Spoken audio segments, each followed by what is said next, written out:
어떤 학자는 창세기 첫 세 장을 끝내면 성경의 반을 끝낸 것과 같다. 조금 과장된 말이긴 하지만 그렇게 말한 분도 계셨습니다. 그 말대로 하자면 우리 매일 성경이 지난 주간에 벌써 그 많은 내용이 다 휙 지나간 상황입니다. 제가 창세기를 읽으면서 새삼스럽게 느껴지는 것이 창세기 1장, 2장이 천지창조, 사람 창조에 대한 얘기인데 몇 장 안 지나서 그 사이에 무슨 일이 그리도 많았어서 7장에서 노아 홍수로 숨쉬는 모든 생명들이 다 죽임을 당하고 이제 8장에서 다시 노아의 가정으로 생육하고 번성하라 세상이 다시 시작되는 것을 봅니다. 하나님께서 노아 홍수로 사람들을 다 죽이신 것에 대해서 7장 23절에 지면의 모든 생물을 쓸어버리시니 곧 사람과 가축과 기는 것과 공중의 새까지라. 이들은 땅에서 쓸어버림을 당했을 때 오직 노아와 그와 함께 방주했던 자들만 남았더라 그랬습니다. 그러니까 그 노아 홍수의 기록을 보면 하나님께서 얼마나 노하셨으면 그러셨을까 하는 것이 잘 느껴집니다. 원래 하나님께서 세상을 처음 지으셨을 때는 다 지으시고 보시면서 대단히 좋다라고 하셨습니다. 창세기 1장 31절에 그러셨습니다. 근데 그렇게 시작된 세상에 그동안 무슨 일이 있었던 것인가 이런 생각이 안 들지 않을 수 없습니다. 근데 실은 계산해 보면 창세기 1장 천지창조에서 창세기 7장 노아 홍수까지가 그렇게 짧은 시간이 아닙니다. 제가 밴드에 그 올린 묵상글 중에 창세기 5장 아담이 기부라는 묵상글이 있는데 거기 보면 제가 아담부터 시작해가지고 아브람까지 쭉 언제 태어나서 몇 살을 살다 언제 죽고 이걸 도표로 쭉 정리를 해봤습니다. 근데 그 창세기 7장에 보면 노아가 600세 되던 해 둘째 달 곧 그 달 11의 날에 큰 기품의 샘들이 터지고 하늘의 창들이 열려서 40주야 비가 쏟아졌다 그랬거든요. 근데 노아가 600세가 됐다는데 노아가 언제 태어났느냐 그 도표상으로 이렇게 쭉 계산을 해보면 아담이 태어난 때부터 그러니까 이 세상이 시작된 때부터 1056년째 되는 해였습니다. 그러니까 1656년인 거죠. 1656년 2월 17일 이렇게 되겠습니다. 뭐 지금 우리 그 서력과는 동일하진 않겠지만 그렇습니다. 그러니까 아담 때부터 노아 홍수 그 7장 8장까지가 1600여 년 시간이 지났다는 거죠. 그러면 역으로 지금이 2026년이니까 2026 빼기 1600 하니까 426년 426년이면 우리나라 무슨 시대인가 봤더니 삼국시대예요. 삼국시대. 그리고 그게 676년에 통일돼가지고 통일신라고 고려가 935년 조선이 1392년 해가지고 1910년까지가 조선시대였거든요. 조선시대가 520년이니까 520년 조선시대가 3번 지나고도 더 되는 시간인 거죠. 1600년이면. 그래서 이 아담이 창조돼서 노아 홍수 때까지 그 시간은 삼국시대부터 지금까지 시간만큼 엄청 긴 시간이다. 그런 말씀을 드린 것입니다. 당시 조상들이 과학기술에 있어서는 지금과 같지 않았던 것은 분명하죠. 근데 현대인들이 알게 모르게 진화론의 영향을 받아서 그 당시 사람들은 우리보다 지능도 더 낮고 열등할 것이라 이렇게 막연하게 생각을 합니다. 근데 사실은 무엇이냐?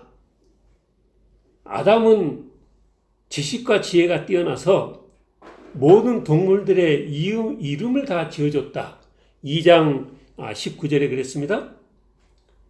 아니 뭐 이름을 짓는 것이 아무렇게나 지어주면 되는 거지 그게 무슨 대수냐 이렇게 생각할 수 있겠지만 성경의 문맥은 아담이 자기에게 나오는 동물들에게 이름을 지어줬다는 것이 그 동물들의 특성들을 잘 이해하고 있었다는 것이고 그렇게 모든 동물들 이름을 지어줄 만큼 지혜가 뛰어났다 그런 말인 것입니다. 하나님의 모양과 형상으로 지음을 받았기 때문에 아담이 그런 것은 실은 당연한 것이고요. 그 아담의 자녀들도 아담처럼 지능과 지혜가 뛰어났을 것이라 그렇게 생각하는 것이 옳겠다는 것입니다. 그러니까 지금과 같이 그렇게 과학기술이 발달되지는 않았지만 다들 생각할 줄 알고 다들 잘난 사람들이고 그러다 보니까 그 방향이 좀 잘못되면 교만으로 치달을 수 있는 상황이었고 성경을 보면 그 당시 대부분의 사람들이 잘못된 방향으로 치달아서 하나님의 진노를 샀다. 그걸 언급하는 게 창세기 6장입니다. 창세기 6장 1절 이하에 보니까 사람이 땅 위에 번성하기 시작할 때 그들에게서 딸들이 나니 하나님의 아들들이 사람의 딸들의 아름다움을 보고 자기들이 좋아하는 모든 여자를 아내로 삼는지라. 여호와께서 이르시되 나의 영이 영원히 사람과 함께 하지 아니하리니 이는 그들이 육신이 됨이라. 그러나 그들의 날은 120년이 되리라. 그렇게 말씀하셨고요. 그리고 5절에 보니까 여호와께서 사람의 죄악이 세상에 가득함과 그의 마음으로 생각하는 모든 계획이 항상 악할 뿐임을 보시고 땅 위에 사람 지으셨음을 한탄하사 마음에 근심하셨다. 그리고 내가 창조한 사람을 내가 지면에서 쓸어버리되 사람으로부터 가축과 기는 것과 공중의 새까지 그리하리니 이는 내가 그것들을 지었음을 한탄함이니라 그랬습니다. 그 결과 말씀드린 것처럼 노아홍수 심판으로 온 세상 생명을 다 죽이셨고 이 방주에서 나온 노아와 그 가족들과 함께 실어졌던 그 동물들로 이 세상을 다시 시작하셨다는 것입니다. 그리고 그때부터 지금 계산해 보면 한 4,400년도 지났는데 지금 이 세상도 누구나 다 말세지말이라고 하는 정말 종말로 치닫는 그런 세상을 우리가 살고 있습니다. 그 노아 홍수 심판 때처럼 또 세상에 지약으로 가득 찼고 마음으로 생각하는 모든 계획이 항상 악할 뿐인 세상을 우리가 살아가고 있습니다. 우리가 자주 초대교회로 돌아가자 그러는데 보다 더 근본적으로는 하나님의 처음 창조된 세상으로 돌아가야 하는 것이죠. 사람들은 하나님께서 정해주신 틀에서 벗어나지 않고 하나님의 그 명령에 순종하며 살았어야 했습니다. 그랬으면 복이 되었을 것입니다.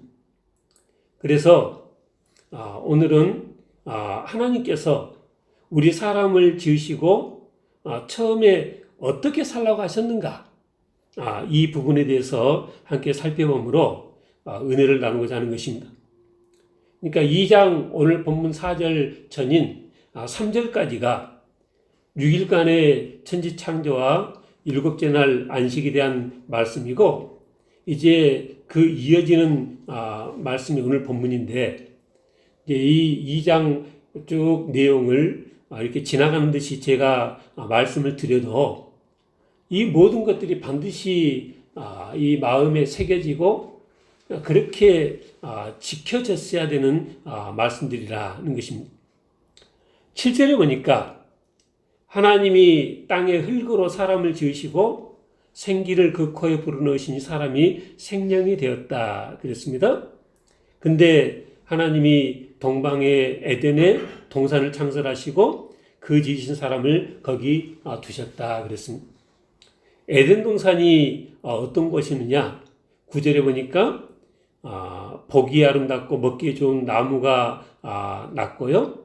동산 가운데는 우리가 많이 들었던 생명나무 그리고 선악과 나무도 있었다. 그리고 그 동산에서 네 곳으로 이 강이 흘러져 나왔는데 첫째는 비송강, 둘째는 기혼강, 셋째는 히데겔, 넷째는 유브라데. 요즘 사람들이 다 금을 좋아하는데 거기 보니까 비송강은 금이 있는 하윌라 온 땅을 둘러서 이렇게 흘러갔다는 것이죠. 보기에 아름답고 먹기에 좋은 나무들과 생명나무와 선악을 알게 하는 나무가 있는, 그리고 강물이 그렇게 풍성한 그야말로 에덴 동산이었습니다. 근데 하나님이 15절에 보니까 그 사람을 이끌어 에덴 동산에 두어 그것을 경작하며 지키게 하셨다 그랬습니다. 그러니까 요즘은 파라다이스 하면 아무것도 일을 않고 그냥 놀고 먹는 것이 파라다이스다.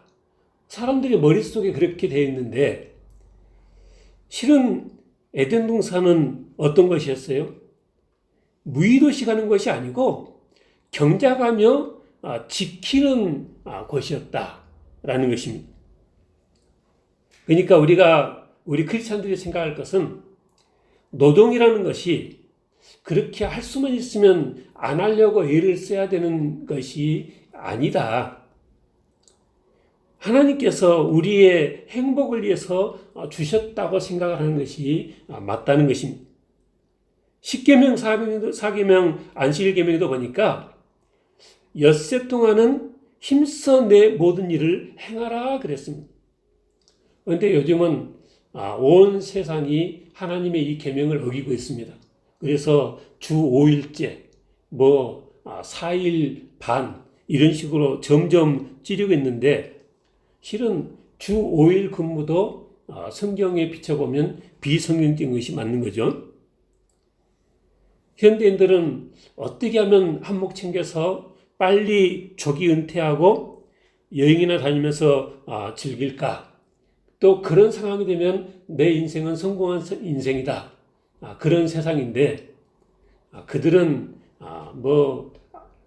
그렇게 생각을 하고 놔두고 우리 믿는 사람들은 어떻게 생각해야 돼요? 6일 동안은 힘써 내 모든 일을 행하는 것이 하나님께서 처음 우리에게 이 주신 우리의 삶의 틀이다. 그렇게 생각이 됐던 것입니다. 하나님께서 아담과 우리 사람에게 주신 사명이 무엇입니까? 창세기 1장 28절에 보니까 하나님이 그들에게 복을 주시며 하나님이 그들에게 이르시되 생육하고 번성하여 땅에 충만하라. 땅을 정복하라. 바다의 물고기와 하늘의 새와 땅에 움직이는 모든 생물을 다스리라 그러셨습니다. 생육하고 번성하여 땅에 충만하는 것이 우리의 사명이고 그리고 그것이 복이라는 것입니다. 그렇게 생각하면 우리나라는 아주 고약한 나라가 돼서 이제 OECD 중에서 무려 출산율이 제일 낮은 나라가 되어졌습니다. 2024년에 0.75명이랍니다. 2026년 6월 통계에서는 전 세계 198개국 중에 가장 출산율이 낮은 나라라 그랬고요.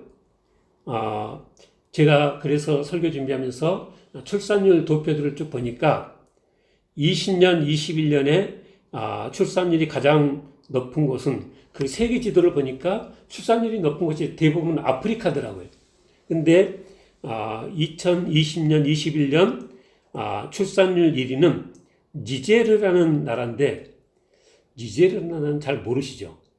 근데 니제르가 어딘가 보니까 나이지리아 바로 위에 붙어 있는 나라인데 7.1명, 6.91명 그랬습니다.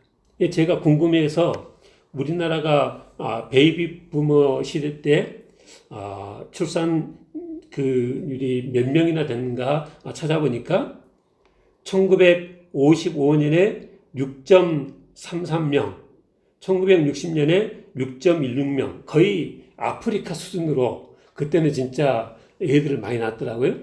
그렇게 많이 놓으니까 정부가 깜짝 놀랐나 봐요. 그래가지고 1963년부터 산하 제한 정책을 시작을 했답니다. 한 해 제일 많이 태어난 그 숫자가 몇이냐면 우리나라에서 108만 535명인데 그게 공교롭게도 제가 태어난 1960년이더라고요. 그러니까 뭐 한 해 100만 명 이상 태어나 버리니까 그 나라 인구가 막 팍팍팍 느는 거죠.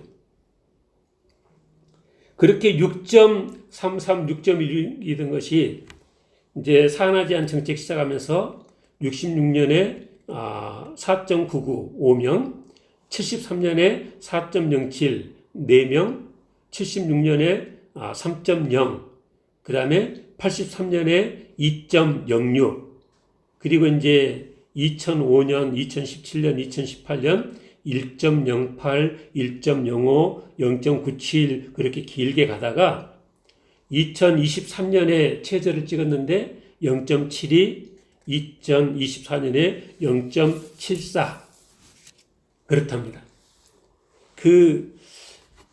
이런 통계를 보면 대체 출산율이라는 개념이 있어요. 그게 뭐냐면 한 나라 인구가 감소하지 않고 그대로 유지하는데 필요한 출산율을 대체 출산이라고 하는데 세계 평균으로는 2.1입니다.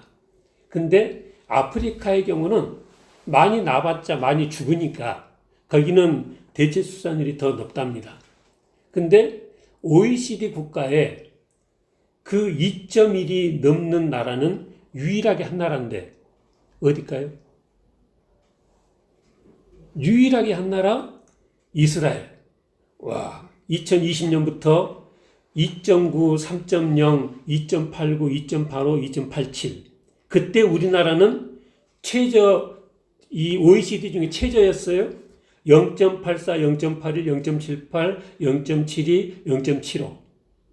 그래서 뭐 숫자로 그게 느껴지는 것도 참 신기하지만 이스라엘이 그렇게 아이를 많이 OECD 국가 중에서도 많이 낳는 걸 보니까 아이를 낳을 만한 상황이 되니까 그렇게 낳은 거니까 참 부러웠다 그런 생각이 있습니다. 우리나라가 생육하고 번성하라는 하나님의 그 명령에 많이 이렇게 멀어진 상황을 지금 우리가 살고 있습니다.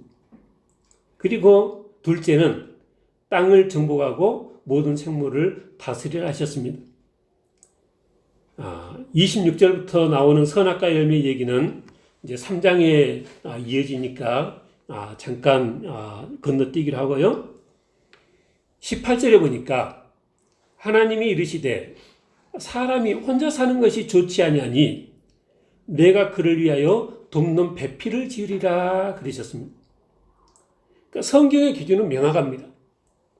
혼자 사는 것은 좋지 않다. 근데 이 세상은 하나님의 이 말씀에 정면으로 대드는 세상이에요. 그래서 TV 프로그램에 보면 나 혼자 산다, 돌싱포맨. 그러니까 혼자 사는 사람들이 부끄러운 줄 모르고 그냥 그렇게 나대는 세상이 되어졌고 사람들이 그러다 보니까 혼자 사는 것도 괜찮네. 이런 세상이 돼가고 있다는 것입니다. 근데 하나님께서는 분명하게 말씀하셨습니다. 사람이 혼자 사는 것이 좋지 아니하다. 결혼하지 않고 독신으로 비혼으로 그렇게 살지 말라는 거죠. 그리고 하나님께서 아담을 위해서 돕는 배필을 지어주셨습니다. 그러니까 아내들은 성경을 보면 결혼하기 전에는 그냥 차치하고라도 결혼 후에 부부간에서 있어서는 아내는 남편을 돕는 자라. 하나님의 형상으로 지어졌다는 점에서는 남녀가 동등하지만 결혼을 하고 부부가 되어지면 오늘날처럼 그렇게 니나 나나 동등하다. 그게 아니라 아내들은 남편의 돕는 배필로 살라고 지음을 받았다는 것입니다. 하나님이 돕는 배필을 짓기 위해서 아담을 깊이 잠들게 하시고 갈빗대 하나를 취해서 그 갈빗대로 여자를 만드시고 그를 아담에게로 이끌어 오셨습니다. 그러니까 역사의 최초의 가정에 최초의 중매자는 하나님이신 거죠. 하나님이 아담과 하와를 이어주셨습니다. 그렇게 이 만나게 하셔서 가정을 이루게 하셨다는 것이죠. 근데 아담이 하와가 그렇게 자기에게 나오니까 23절에 이는 내 뼈 중에 뼈요 살 중에 살이라 이것을 남자에게서 취하였은즉 여자라 부르리라 아니라 그리고 둘이 한 몸이 되었다는 것입니다. 아담과 그의 아내 두 사람이 벌거벗었으나 부끄러워하지 아니했다. 그러니까 그 하나님의 섭리가 남녀 부부간에 있어서 대단히 로맨틱했습니다. 하와를 보자마자 다 알아본 아담이 이는 내 뼈 중에 뼈요 살 중에 살이라 그랬다는 거죠. 그러니까 결혼해서 이 함께 가정을 이루면 남편들이 아내를 무뚝뚝하게 대하는 것도 옳지 않고요.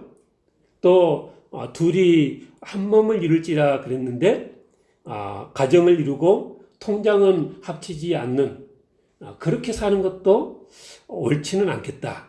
그래 생각합니다. 아까 건너뛴 그 선악과 이 이야기가 이제 3장에 이어지는데 2장 16절에 보니까 하나님께서 아담에게 그러셨습니다. 동산 각종 나무의 열매는 네가 임으로 먹되 선악을 알게 하는 나무 열매는 먹지 말라. 먹는 날에는 반드시 죽으리라. 근데 3장에 보니까 뱀이 여자에게 물었습니다. 하나님이 참으로 너희에게 동산 모든 나무 열매를 먹지 말라 하시더냐? 그러니까 그 여자가 그 중앙에 있는 나무 열매는 먹지도 말고 만지지도 말라 너희가 죽을까 하노라 하셨다.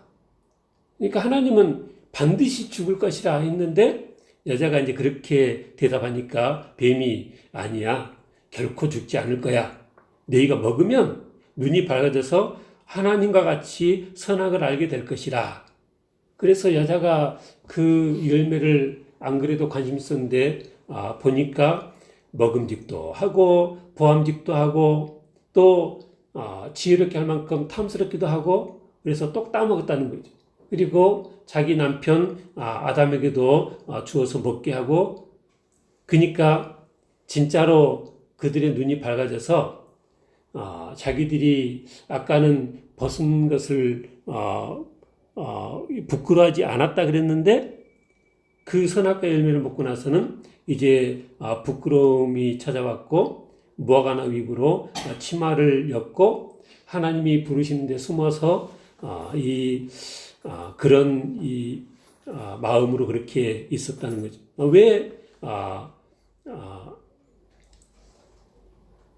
왜 그러고 있느냐? 그러니까 내가 벗었으므로 두려워서 숨었습니다. 그러니까 누가 네게 벗은 것을 알려줬느냐? 네가 먹지 말라고 한 그 나무 열매를 먹은 것이냐? 했더니 하나님이 내게 이 보내주신 그 여자가 그걸 주워서 먹었습니다. 그러니까 또 여자가 왜 그렇게 했느냐?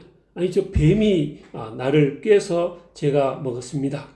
그래가지고 뱀도 저주를 받고 여자도 저주를 받고 아담도 저주를 받았다라는 것이죠. 그래서 그때부터 땅도 저주를 받고, 그래서 가시덤불과 엉겅퀴를 내고, 아담은 얼굴에 땀을 흘려야 먹을 것을 먹는, 그러니까 그전에는 그러지 않았다는 거죠. 근데 그 선악과 범죄로 땅이 저주를 받은 이후부터는 그렇게 되어졌던 것입니다. 네, 일이 이렇게 될 줄을 하나님께서 다 아셨을 것인데, 하나님께서 왜 선악과 열매를 만들어 놓으시고 먹지 말라고 또 그렇게 하시고 그러셨을까? 어떤 사람들은 모든 불행한 일의 시작이 선악과 나무니까 그걸 애당초 만들지 않으셨으면 될 것 아니냐, 이렇게도 말합니다. 근데 먼저 확실히 해둘 것은 이 선악과 나무조차도 하나님께서 보시기에 심히 좋았다고 한 것에 포함된다는 거죠. 모든 것을 다 창조하신 후에 하나님께서 보시기에 심히 좋다 하셨습니다. 그러니까 나중에 온 인류와 세상에 재앙을 가져온 이 선악과 나무도 선하고 아름다운 것은 분명한 것입니다. 선하신 하나님, 사랑이 많으신 하나님께서 선악과 나무도 우리의 행복을 위해서 만드셨다고 믿는 것이 옳겠습니다. 불평하는 사람들의 말처럼 에덴 동산이 뭐든지 자기 마음대로 할 수 있는 것뿐이라면, 그러면 하나님과 사람의 관계가 창조주 피조물 그런 관계가 어떻게 되겠습니까? 선악과 계명은 그들이 하나님의 말씀을 지키는지 안 지키는지 알 수 있는 시험대였다. 신명기 8장에 보니까 네 하나님 여호와께서 이 40년 동안에 내게 광야길을 걷게 하신 것을 기억하라. 이는 너를 낮추시며 너를 시험하사 네 마음이 어떠한지 그 명령을 지키는지 않는지 알려 하심이라 그랬습니다. 그러니까 선악과 열매를 그렇게 먹지 말라고 명령한 것도 하나님의 그런 이 계획 가운데 있으셨다. 오늘날 우리 삶 가운데도 우리에게 주어진 선악과들이 있습니다. 하나님의 명령들이 있습니다.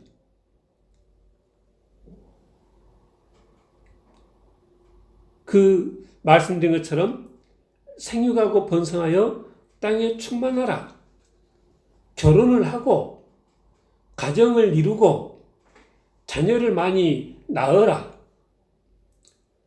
남녀 동등이 아니라 아내들은 남편의 돕는 배필로 살아라.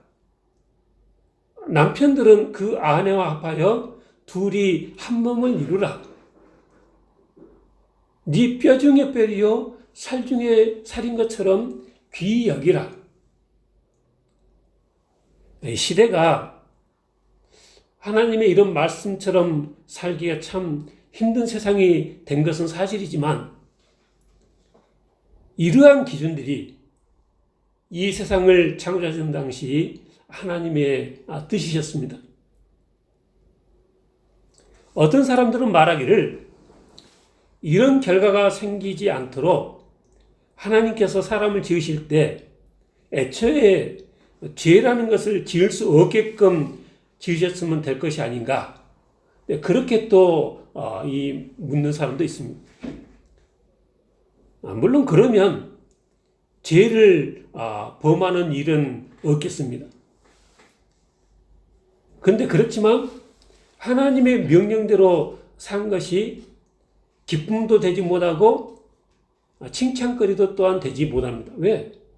어차피 죄를 지을 수 없는 그런 존재로 하나님께서 지어놓으시면 그냥 생긴 대로 사는 것이 그렇게 사는 것이기 때문에 그것을 칭찬하고 상을 주고 할 일이 없는 거죠. 그냥 기계적으로 그렇게 살게끔 되어 있는 삶을 산 것이기 때문입니다. 여러 차례 실패가 있을 것을 아심에도 불구하고 하나님께서는 우리 사람들에게 자유의지를 주셔서 자원하는 마음으로 하나님을 섬기기를 바라셨습니다. 자원하는 마음으로 죄를 이기기를 바라셨고 자원하는 마음으로 하나님을 기쁘시게 하는 삶을 살기를 바라셨습니다. 하나님께서 기대하신 바가 당장 이루어지지는 않았지만 세월이 흐르면서 하나님을 기쁘시게 하는 많은 믿음의 사람들이 이 땅에 있었던 것을 우리는 잘 압니다. 에녹은 하나님과 동행하는 삶을 살다 죽음을 맛보지 않냐고 데려감을 당했습니다. 아브라함은 먹는 것 참는 정도의 순종이 아니라 독자 이삭을 번제물로 드리기까지 하나님의 말씀에 순종했습니다. 요셉은 젊은 나이에 하나님의 명령에 순종하여 보디발 아내의 유혹을 이겨냈습니다. 사단 마귀가 하나님을 원망케 하려고 온갖 재앙으로 욥을 쳤지만 욥은 그 입술로도 범죄치 않았습니다.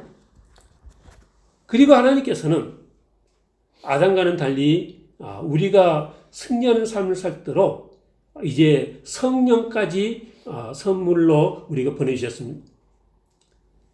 내 안에 거하시는 성령 하나님의 인도하심에 순종하는 삶을 살아야 되겠습니다. 그래서 하나님의 기쁨이 되는 삶을 살아가는 2020년 새해 되시길 주는 축원합니다. 기도하겠습니다.